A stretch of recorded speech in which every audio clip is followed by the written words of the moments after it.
Welcome everybody. We just have a few moments to go until 8:30 when the webinar is due to start. My name is Mike Wardle. We'll be introducing other members of the panel in just a moment. And so we are ready to begin. So very big welcome to this webinar to launch the 5th edition of the Global Green Finance Index. The GGFI is being published today amidst a strange time in the world in terms of what we are experiencing in terms of the spread of the coronavirus. I'm very glad that you're able to join us, and thank you for making time in what must be a very busy moment for everybody. Our agenda today is first a welcome from George Littlejohn, Senior Advisor at the Chartered Institute for Securities and Investment, who are hosting us today. A keynote presentation from Lois Guthrie of the World Business Council for Sustainable Development, followed by the presentation of the index results. So without any further ado, I'd like to pass over to George Littlejohn for some words of welcome. Thank you, Mike, and I'm delighted to welcome you all to the launch of the 5th edition of GGFI, which is a glimpse into a brighter future in these very dark days. I'm honoured to be here. ZN's work is really a beam of sunshine in this mounting gloom. It's less than a month ago, on the 27th of February, when we heard Mark Carney, then Governor of the Bank of England, at the Guildhall in London, announcing his path to Glasgow. November's COP26 climate summit in my native Glasgow could be the making of many of the centres covered in this relatively new index, a younger sibling of the long-established Global Financial Centres Index, now in its 27th edition. That will be launched incidentally in 48 hours' time on Thursday morning. Details are on the ZN website. At the Guildhall, the Governor said that finance is the COP26 deliverable that makes all the others, adaptation and resilience, nature, energy transition and clean road transport, possible. Well, as a result of the COVID-19 crisis, it's resilience that for the moment dominates our everyday lives.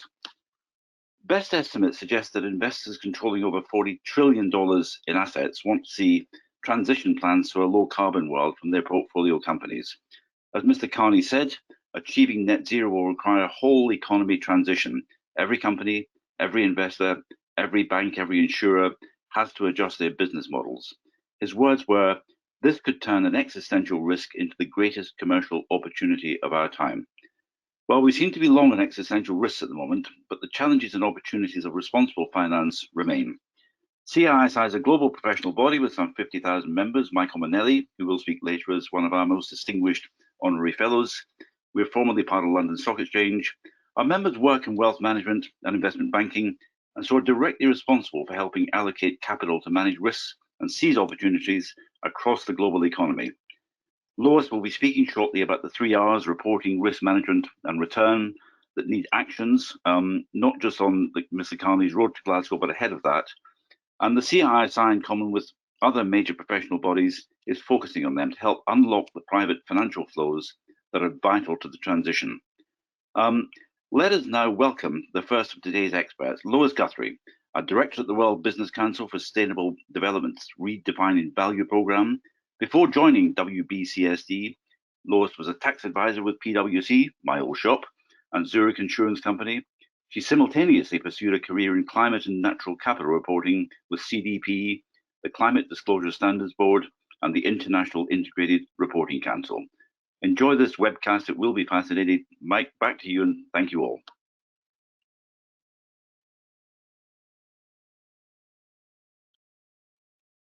George, and over to Lois.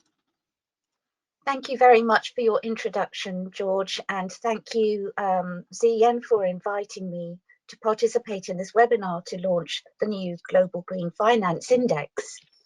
If we can have the next slide, please.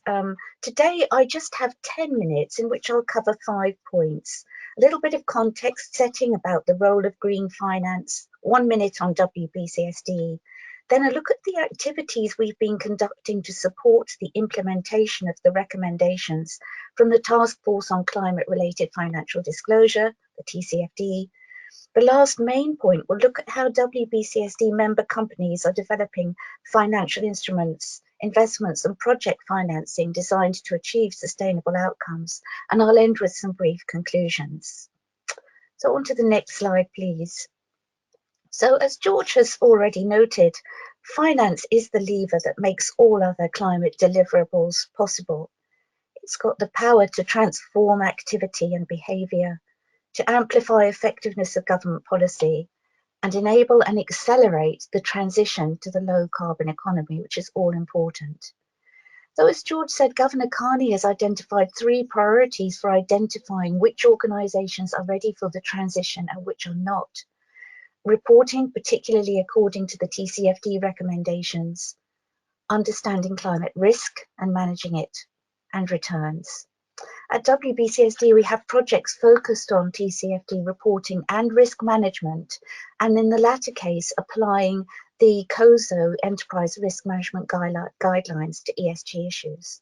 Of course, as we all know, there are barriers to achieving these objectives, including the lack of speed of action, which could cause more significant disruption in the long term, inconsistent ESG measurement and disclosure, short-termism, lack of forward-looking information, and as Governor Carney has mentioned in his speeches, the binary nature of taxonomies and bond standards whereby they look at brown and green and dark, that's even black investments, and really need to be more nuanced to look at what he calls the 50 shades of green.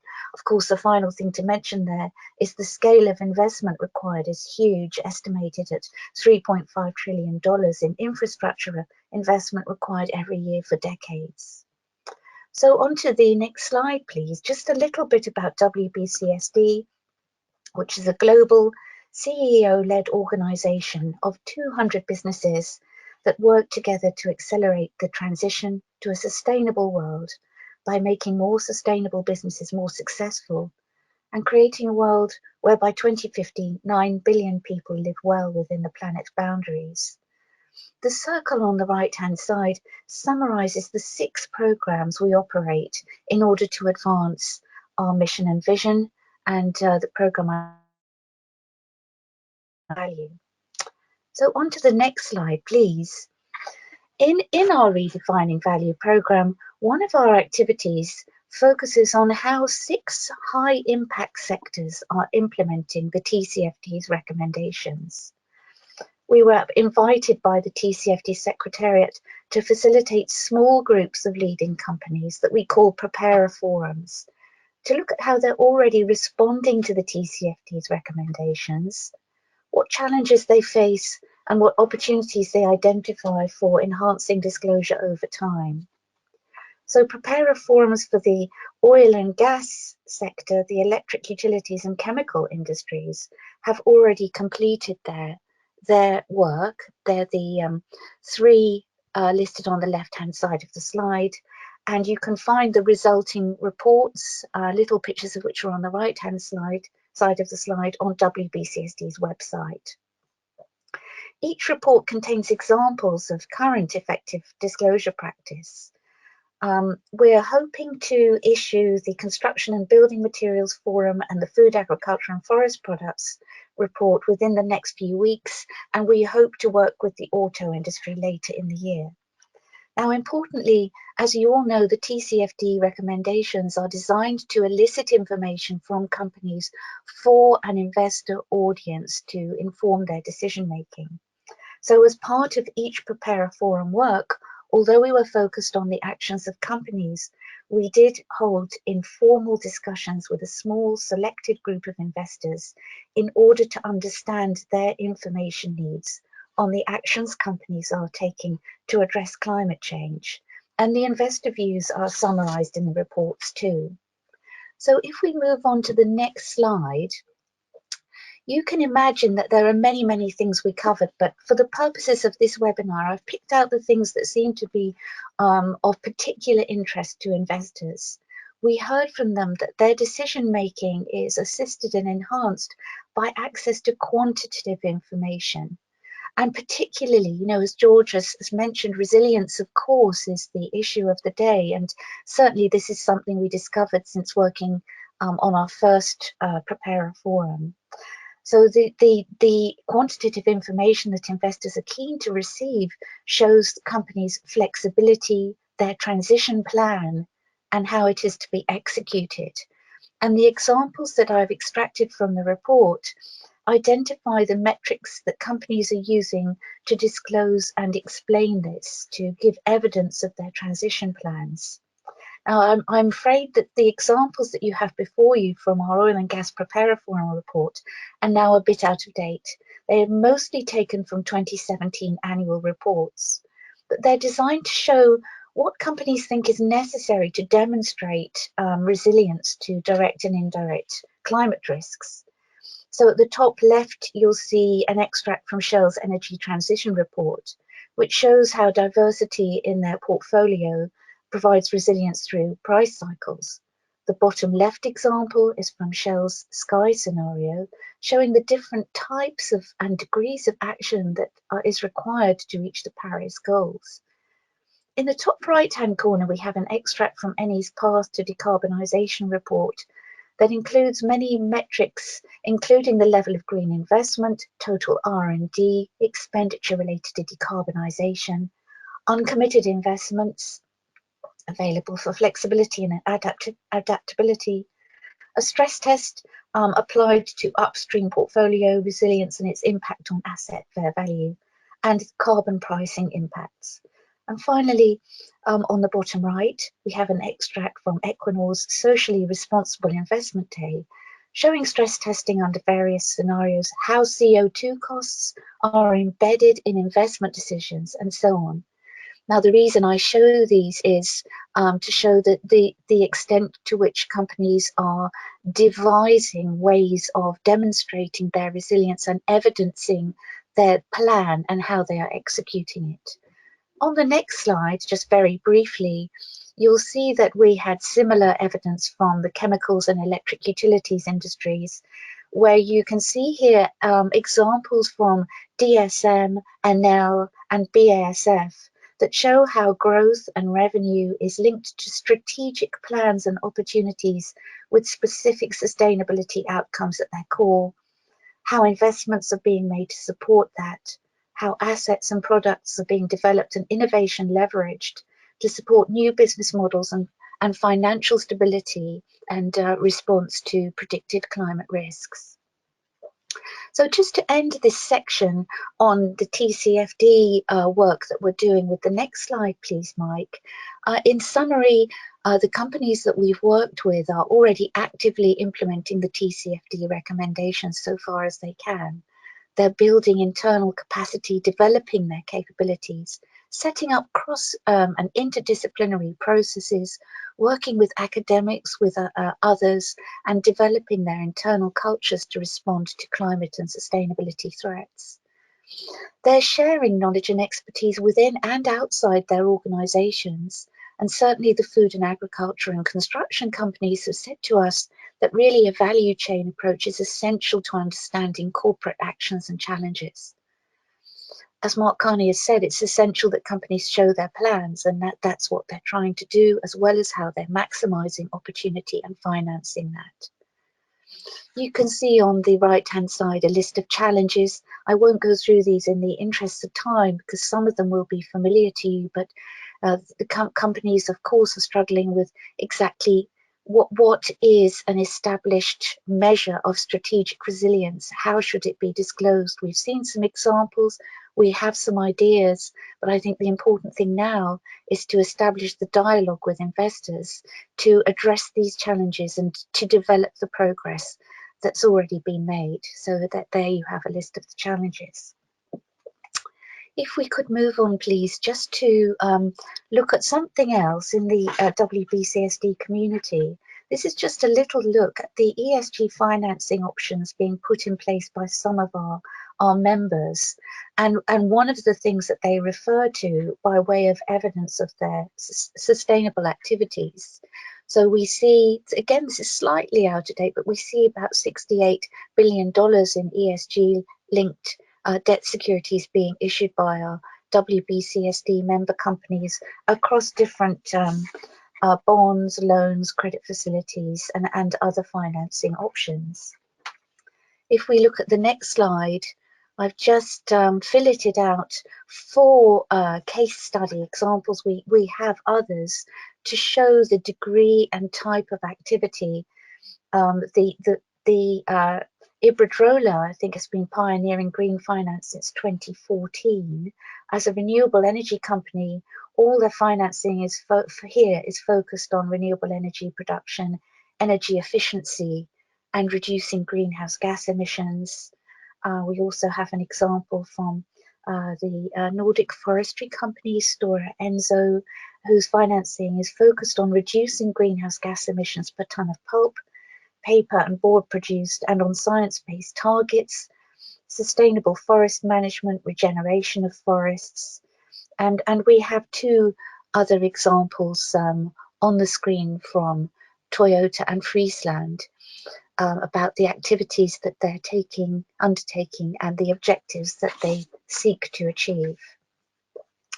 On the next slide, you can see that the leading financial institutions that have been involved in the types of bonds that we're describing. So I think the top 5 are HSBC, Crédit Agricole, BNP Paribas, ING, and Société Générale. And also many of our members are taking action to verify the application of their financing activities to the objectives that they seek to achieve. So on the next slide, I think we should, yes, I just wanted to talk a little bit finally about what we're looking at next. Of course, there are a number of things, and because of the desire we've heard or demand we've heard for metrics, I just wanted to look a little bit at what we think could be done to enhance climate-related financial metrics. In each of the reports that we've produced for TCFD Preparer Forums, we have developed what the TCFD has already offered in its final report and annex to show what companies think is relevant to their industries in terms of metrics, and we really welcome feedback from the finance community. And we're seeking to develop some of these themes, particularly by looking at things like the purpose of metrics, distinguishing between metrics that are designed to respond or manage to risk, look at the how metrics signal how growth is to be secured through innovation and the development of new products and services, and leverage financial metrics where possible, and in particular clarify mainstream use cases to encourage certain behaviours. I think the next slide is my final one, Mike. Should say conclusions. Yes, I mean, some of you might have seen been various articles recently about what green finance needs to do, in particular one from Ben Caldicott in the IPE magazine. And I've sort of tried to summarise what I've been seeing in the literature recently, including from Ben, that there's more to be done. There's a lot of progress being made, but we now need actions that make a clear, additional and measurable difference. We need methodologies that enable impacts to be observed and reliably measured.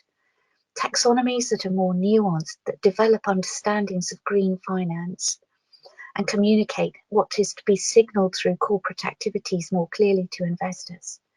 Evidence about how investor decisions influence the course of the real economy, and of course all of this to be supported by dialogue between users and suppliers of capital. So just a closing thought from me to end this webinar.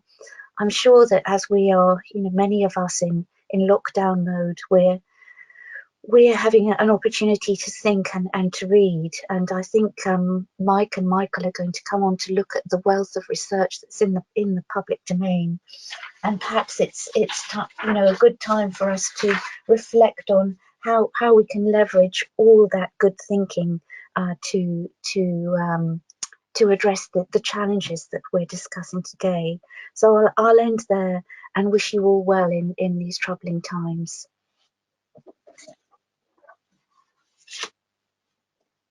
Thank you very much, Lois.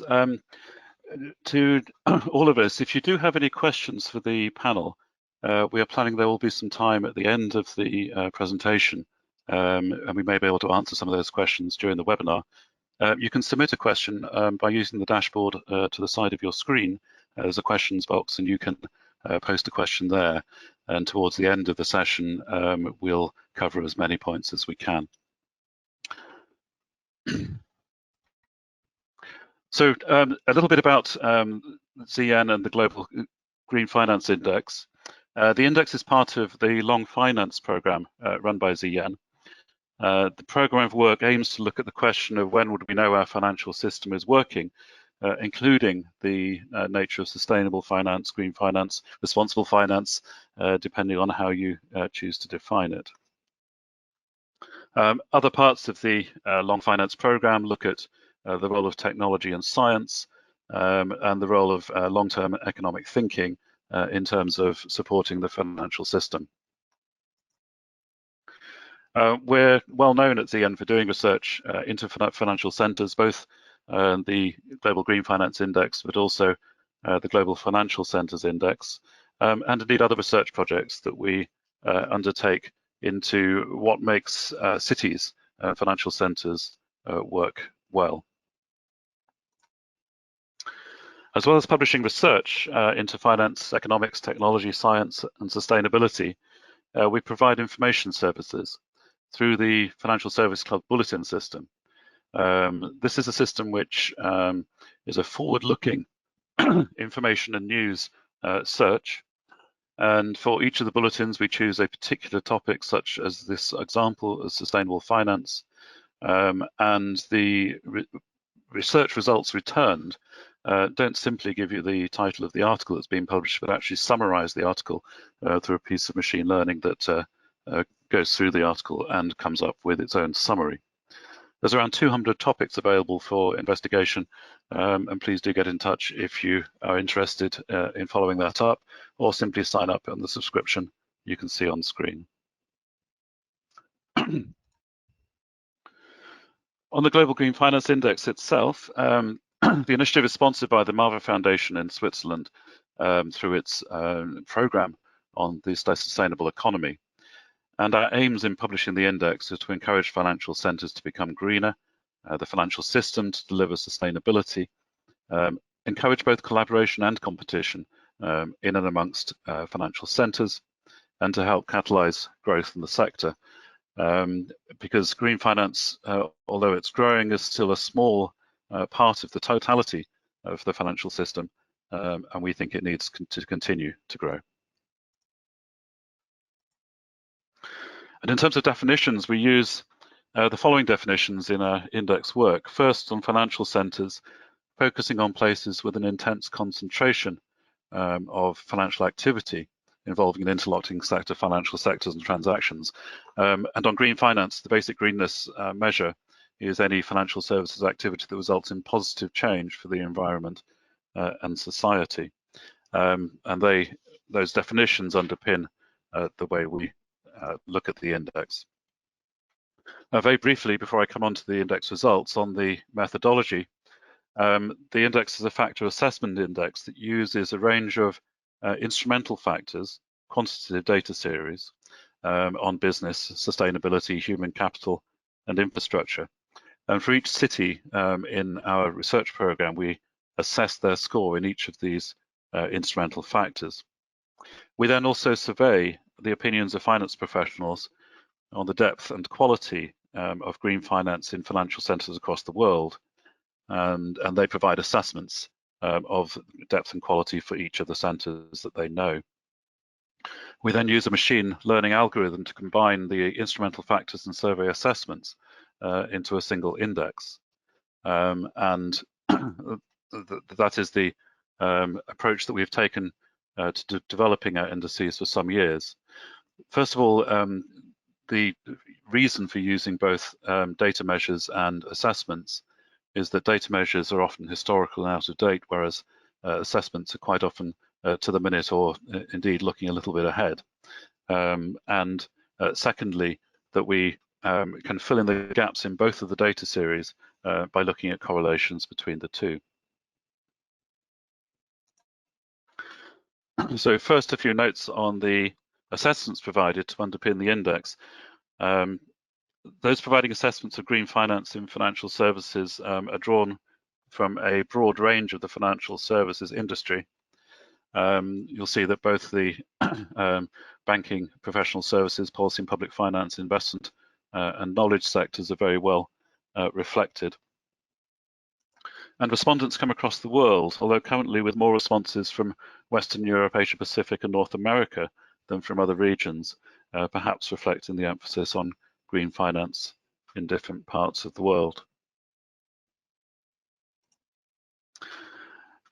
And the quantitative data series, the instrumental factors that I mentioned, are grouped into 4 areas of competitiveness: sustainability, infrastructure, human capital and business. Once we've produced the index, we analyze the closeness of the correlation between the instrumental factors and the index results. And the table here shows the results for depth and quality in terms of the R-squared correlation. And you will see that for both depth and quality, the highest correlated factors are not to do with financial sector development or the green bond market. What they're to do with is a focus on cities as sustainable, innovative places with good pools of talent. And there does seem to be a pattern showing that where a place gives attention to sustainability in the round, not just in finance, then it has an effect also on their ability to deliver green finance, because the environment in which people are working supports that initiative. We measure depth and quality in the GGFI really because we want to understand both the intensity of green finance work that's taking place in a centre, as well as the quality of advice and delivery in those centres. Because, as I mentioned earlier, the amount of green finance going on needs to grow by quite a margin. And looking at the depth and how far green finance goes into a market, we think is important alongside the quality measure. You should be able to see now a link I've just sent you to a news article based this morning on City AM, which gives some details of the index results. But in terms of headlines for the GGFI 5, first of all, the top ranking centres. First, on the depth of green finance, the ratings of cities have improved throughout the index. So the last columns in this sense, that there have been increases in the ratings throughout the index, including at the top of the table as shown here. This may well show increased confidence in green finance, and if it continues, then that is a good sign that people in financial markets are judging that green finance is on the up. There's little change in the top ranked centres for depth, with Amsterdam and Luxembourg leading the way. Both Geneva and Vienna have entered the top 10, easing out Montreal and Vancouver. And so we have, apart from Montreal at number 9, all the top 10 ranking centres for depth are from Western Europe. I will come on to what's happening in other parts of the world later in the presentation. In terms of quality, again, not that much change in the grouping of who are around in the top 10. And ratings again have generally improved. And at the top of the table, London and Amsterdam retain first and second places. And we can plot the depth and quality ratings of centres against each other. And we find a close correlation between the measures of depth and quality in the index. However, there are examples of centres that stand out from the line. For example, New York and London to the quality side of the line, suggesting that they are providing better quality green finance than the amount of green finance against the totality of their financial market. On the other side of the line, places like Amsterdam, Luxembourg, Copenhagen, and Seoul, for example, perceived to have more depth of green finance than necessarily the quality, which represents a kind of specialization in green finance. And while the index takes account of the instrumental factors, sorry, I'll just pause there. The point of this slide is to say that some leading financial centres as measured by the Global Financial Centers Index, which ranks financial centers for their overall competitiveness, score much less well in the Global Green Finance Index than they do in the GFCI. Many leading centers, places like Hong Kong, New York, do not score terribly well in the Green Finance Index, whereas they do in the General Competitiveness Index. Only London is in the top 10 in both the GFCI and the GGFI, and that has been a feature of the index over time. It'll be very interesting to see whether the leading financial centres make efforts to improve their green finance offering, because we certainly need more green finance to take place. Just going back to sustainability factors and factor rankings, we're able to produce indices based on all the factors we use, but then we also look at the individual areas of competitiveness using only the instrumental factors from that area. This chart shows the comparison between the index based on all factors in the ranking and the index based on sustainability factors only in the ranking. We see that some centres, including Zurich, Frankfurt and Oslo, benefit greatly from this analysis if we just run the index using factors that are linked to sustainability. This is really useful to know, both for financial centres and for people looking at where to base businesses, as to where in the world and which centres are addressing particular types of the infrastructure of their economy at any one time.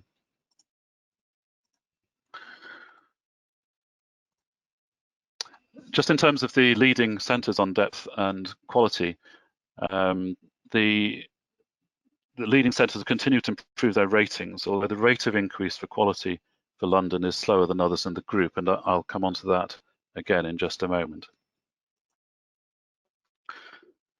I'll go through each of the regions to see what happens. Western European centres continue to dominate the GGFI, with 10 centres in the top 10 for both depth and quality, Geneva and Vienna coming equal 10th. Amsterdam and London top the table, but London's position is under challenge.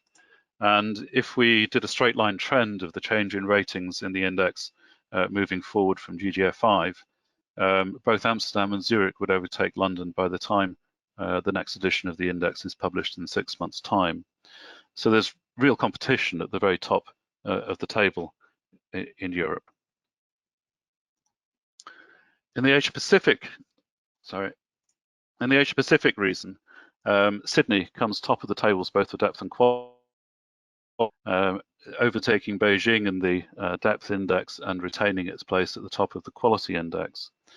Shanghai has lost little ground in this edition of the index, particularly in the quality measure, and Seoul continued to follow in the depth rankings, but regained some ground in quality. And you'll see that the Asia-Pacific centres in the index mostly are in the mid-range rank of the index. They are delivering solid performance. I'll come on to talk a bit about China later in the presentation, as in this edition of the GGFI, we've published a supplement on green finance activity in China. In North America, Montreal continues to lead the North American region for depth and San Francisco for quality. Canadian centres still continue to outperform the US in terms of both depth and quality. And there's tough competition between Canadian centres who are vying with each other for their positioning in green finance, and are doing well in terms of their global performance. In Eastern Europe and Central Asia, Prague tops the rankings once again for depth and quality. Moscow fell back a little in this edition of the index. In Latin America and the Caribbean, Sao Paulo again took first place in both depth and quality, although fell a little in the rankings for both measures. Cayman Islands rose 6 places in the depth rankings. In the Middle East and Africa, Casablanca retained its leading position in the index in the Middle East and Africa, although it fell back slightly in the rankings. New entrant last time to the index, Tel Aviv, retained its second place in the region. And it does look as if competition is intensifying in this region as well. Another analysis we undertake in developing the GGFI is to compare, on the one hand, the weighted average assessment given to centres, with, on the other hand, the overall rating after we've run it through the model and taking account of the instrumental factors. The difference between the two we call reputation advantage, and centres with a positive advantage are being assessed in the survey potentially as better than the underlying historic data measures would suggest, either because people see them improving or because they are being known to have taken action. The table here shows the centres with the highest reputation advantage. It just does suggest the reputation might be outstripping the reality of activity in the centre, but they might be on the way up. At the other end of the reputation advantage scale is the centres with negative reputation advantage. This suggests that these centres are actually performing better than their reputation suggests, and the hard data measures would seem to suggest that they should be ranked higher in the GGFI if it were based simply on hard data measures. So these are cities who are doing good things, but people are not aware of all the good work they're doing. I said I'd come on to China. We've published in this edition of the Global Green Finance Index a supplement on a particular issue of interest, in this case, green finance in China. One key message is the room for growth in the green bond market and green finance market in China. There's been a rapid uptake of green bonds, but they made up only about 0.5% of China's 5.1 trillion RMB bonds market in 2019. China is working with international partners, both at the EU and the UN, to develop further its labelling and taxonomy to try to ensure that it can have access to global markets to continue to build its green bond business. In other news on China, China is developing its green finance very strongly and has started moving into mandatory environmental reporting and bringing green fintech and green loans into the market. However, the issue of stranded fossil fuel assets in China is starting to gain attention, and this could be a major issue which needs both thought and action. With that, I would like to hand over to Michael Manelli, our chairman, to give us a few thoughts about where next for the GGFI. Well, thank you, Mike. That's a lot to take in, folks. And as co-author of the report, I wanted to just touch on a few comments, principally, I think, about policy. Next slide, Mike.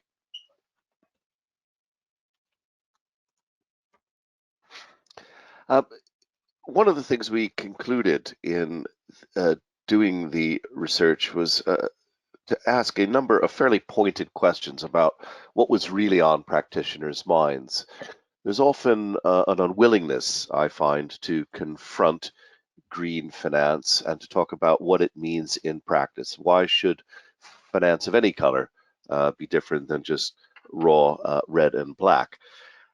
And in the case of green, you can see before you a spider diagram looking at a variety of issues that people might consider to be appropriately linked tightly with green finance. And three really stand out from everything else out of 20 of them there. One, I'll point to the bottom left, is policy and regulatory frameworks. On the top right, at roughly about 1 o'clock, climate change. And on the bottom right, roughly about 5, basically investor demand. So what we're seeing here is the entire field boiling down into only 3 drivers. And 2 of those drivers, climate change and investor demand, are clearly related. And 2 of those drivers, at least politically, climate change and policy and regulatory frameworks are also important. Now, in this year, when we've seen Davos full of the Greta and the good, one of the things that I'm beginning to realize as we're doing these studies is that this is one area of finance that more than any other really tracks what's going on in the policy and regulatory framework. This sets the scene, and without that, there is really little to be talked about at all. Lois pointed out that finance is the lever for us to achieve our sustainability goals. And if anything else, here we're seeing that policy and regulatory frameworks are the lever that will help us achieve our finance goals. Next slide, Mike. Sorry, one before that, Mike.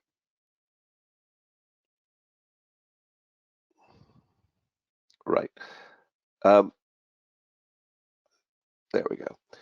Now, this, I think, translates into what are some of the most interesting areas of green finance. And here, I think it's worth paying just a little bit of attention to this spider diagram. Again, large areas are being ignored. So natural capital valuation, you might see as important. ESG analytics, well, I'm afraid a lot of the folks here don't. Green tech venture capital, the carbon markets of all things, the talk of everybody from 1997 until 2007 doesn't even feature at all. So what are the most interesting areas? Well, two of them are fairly boring: sustainable infrastructure finance and renewable energy investment, which you could easily treat just as energy investment and infrastructure finance. And then, of course, we have the poster child for the sector, green bonds, being way out there as well. Well, green bonds have come under a lot of pressure lately, an extra expense on what you might consider a normal bond issued for green purposes. I happen to think that there's a little bit more mileage in the area of bonds. In particular, we've seen the issuance of policy performance bonds shoot up in the last 18 months as firms such as Louis Dreyfus, Enel, Nokia, Hermes have been issuing some of these, which are fascinating. What they do is they tie interest payments directly to achievable ESG or sustainability targets. Now, interesting as they are, they're a fairly new area, and they might mean that green bonds in future continue to be a hot topic. But what we're seeing here is that practitioners basically are waiting on policy to drive areas of sustainable infrastructure and energy investment. So not a lot really in this sector other than our poster child of green bonds to differentiate it in a product sense from other areas of finance. And my final slide, Mike, is just to draw some conclusions from a number of the things that Mike spoke about there. It is very clear that this is a hot topic area. Growing confidence is research speak for well marketed. Green cities are doing well. So if you are a green city already in the round, where you have focused on sustainability at a local or regional and a national level, then the finance sector is strong and perceived to be strong. And this, of course, as Mike alluded to, is strongest in Western Europe, where the topic has been intense for some time. The longer established centers that have been deep into fossil fuel financing do tend to fare worse for depth than quality. There seem to be good financial centers, but clearly have a checkered history of financing what suits. And finally, as we can see, there is a premium to be gained from showing some leadership in either innovation or particular sectors or products. Again, here we see that that Western Europe does quite well in demonstrating that kind of leadership. And I think when you read the report, particularly the supplement on green finance in China, which is quite deep and written in conjunction with Wang Yao, who is the expert there, you'll see that China potentially is about to demonstrate significant leadership and therefore could increase enormously across all fields of green finance. So in conclusion, for me, green finance, when it's normalized ought to fade away. It ought to become a sector that's just any other type of normal finance. But at the moment, it is seen to be still a slightly specialist, although rapidly growing aspect of finance as we see it. Thank you very much, Mike.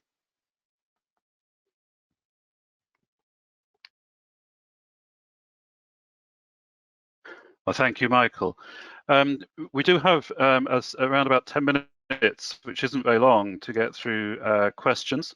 And we've had some questions in.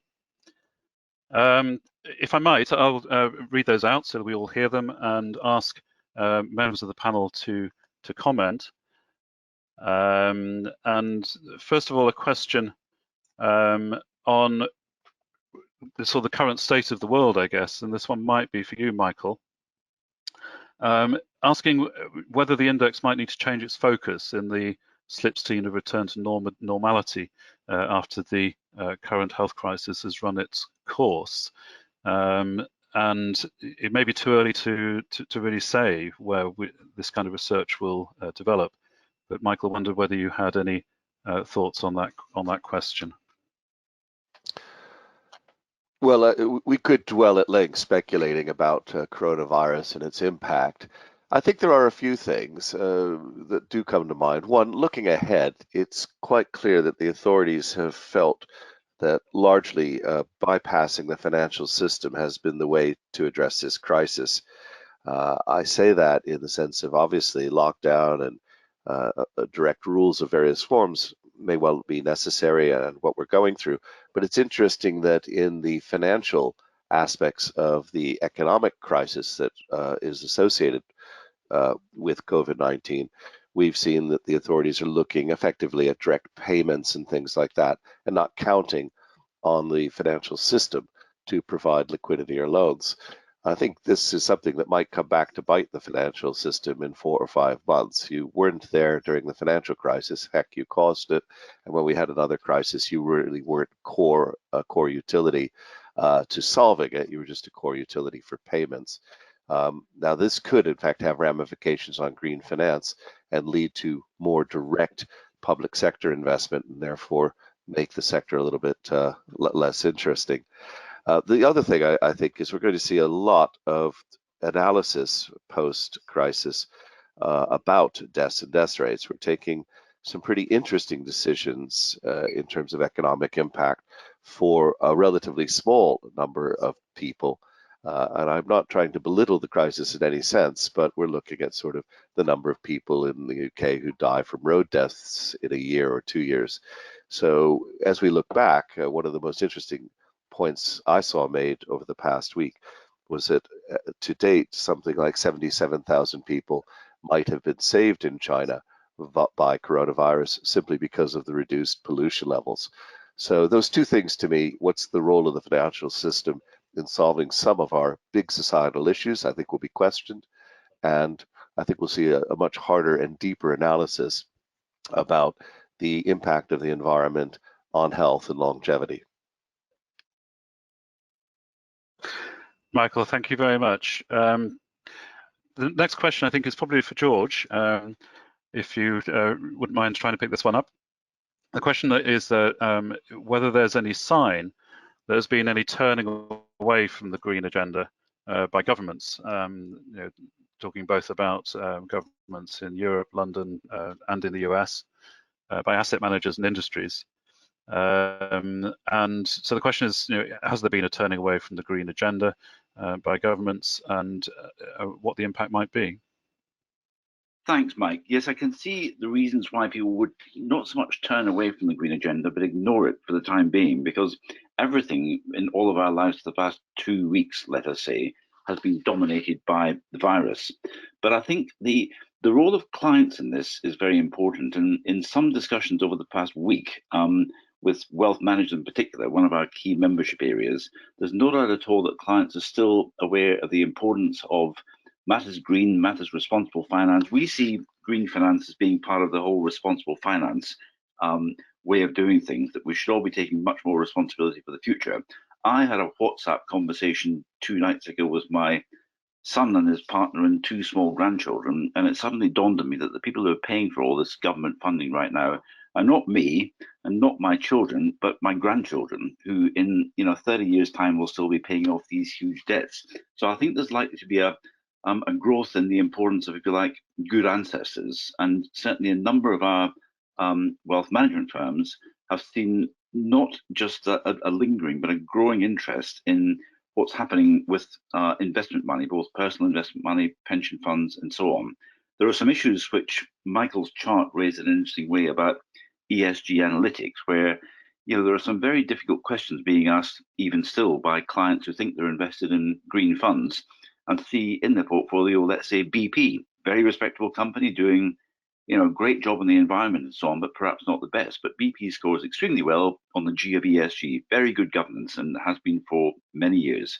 But it's not necessarily what a number of investors investing in a green fund, where they like to see their money. So I think while governments are, inevitably, and I would say rightly, maybe taking their eye off the green agenda right now, Michael talked about the Greta and the good, ho ho. I think we haven't by any means heard the end of Greta.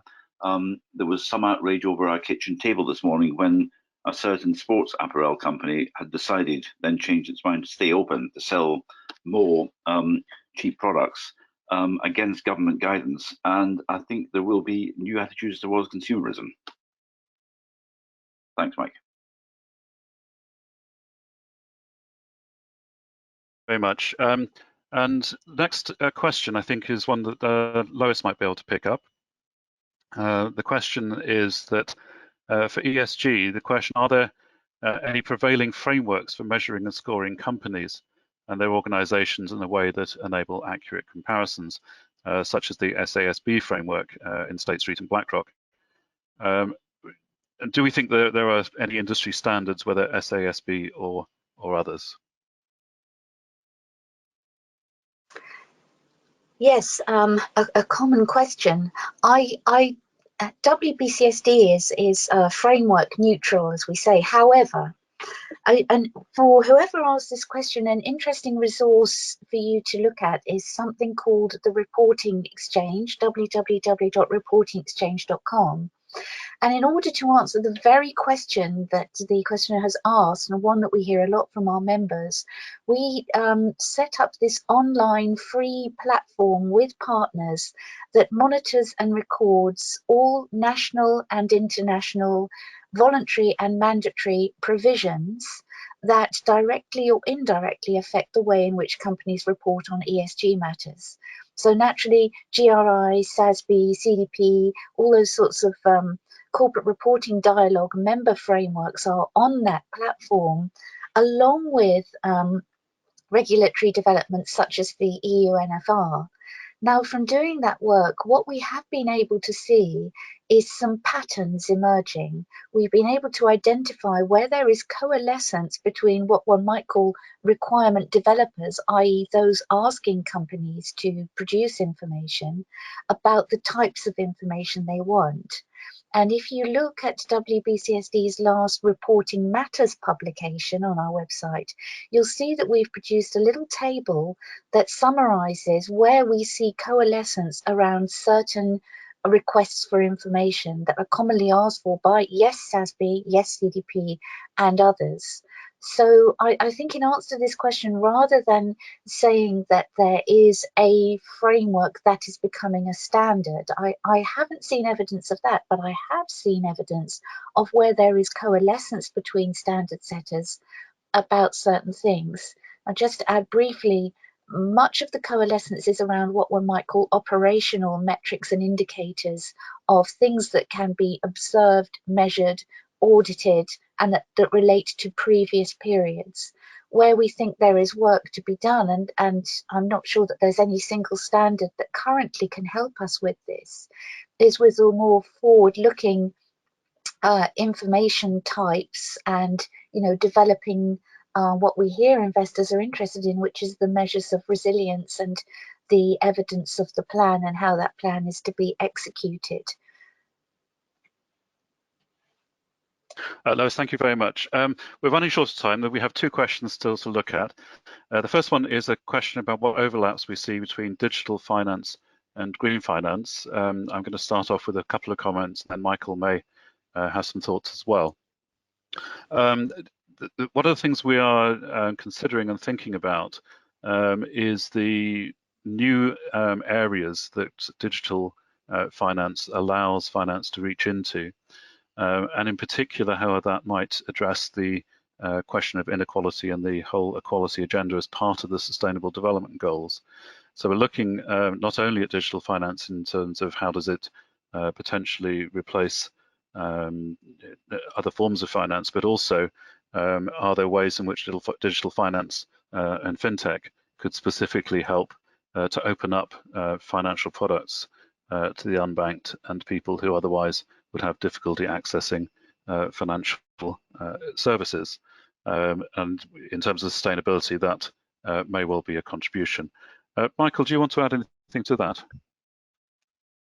Well, yes, Mike. I think the great potential for the digital finance to help in the green finance space is getting back to the real basic element of adjusting behavior. To date, most of the behavioral adjustments that green finance imply are quite high level and one-off and fairly indirect.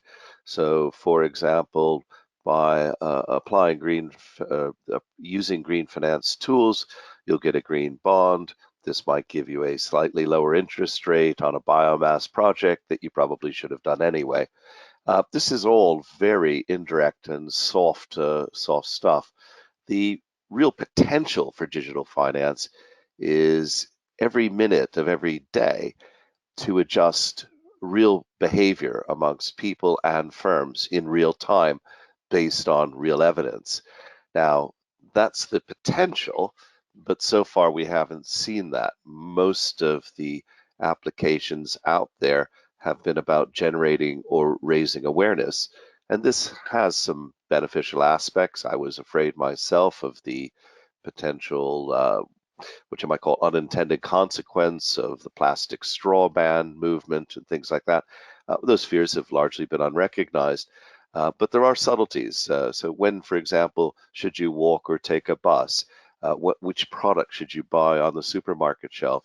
These are all of the things that digital finance has a potential opportunity to affect. So far, I think we're quite a ways from doing that. And that's what gets me quite excited, is adjusting the behavior of everybody around the planet in real time in terms of true sustainability, not just pop and PR. Michael, thank you very much. We have one last question. I'd like to invite all three panelists, George, Lois, and Michael in turn, to give a very short answer because we're short on time. But the question is, what would we want to see addressed in green finance at the COP26 taking place in Glasgow in November? So just one big policy idea for green finance that we'd like to see people addressing at the COP. George first, if I may. I think very briefly, finding the right way to finance the transition, because the numbers involved are so big, we need to come up with some very innovative ways, as the government is doing right now on the coronavirus crisis, to finance the huge transition needed. That's it. Thank you very much. Lois, one big policy idea.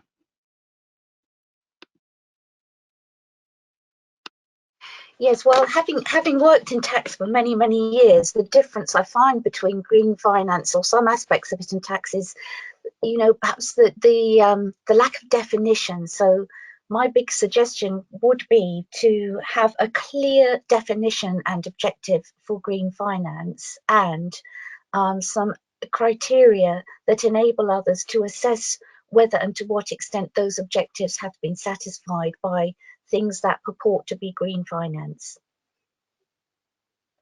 Many thanks, Lois. Michael, a big thought. Well, what I would love to see is a government putting its money where its mouth is, so that the specialty of green finance might fade away. My example would be, why can't a government, perhaps the host government, the United Kingdom, issue a policy performance bond tied to its 2050 net zero carbon target? So a bond that basically every year would pay 3.3% extra if we fail to make our target 30 years hence. But if we make our target, the government gets free money, and we, people who need to hedge government policy, have actually got something rock solid to hedge against. I'd be thrilled to bits if we could have such a bond that really tied our government financially to the target, not just some legally binding thing where it gets to slap its wrists in 2050 if it fails to make it, but something that means people in finance can really commit to going green, not just to green finance itself. Thank you very much, Michael. We are just out of time. It just remains for me to, first of all, thank you for your attendance. It's been good to do this globally through a webinar approach. GGFI 6 will be published in September 2020, all being well, and we look forward to that. We will be posting both the presentation slides and indeed a video recording of this webinar on our website, so you'll be able to get hold of that, and we'll try and email that out to you as well. Please do complete the GGFI survey if you possibly can. And just remains for me to thank our panelists, George Littlejohn of the Chartered Institute for Securities and Investment. Thank you very much for hosting us today.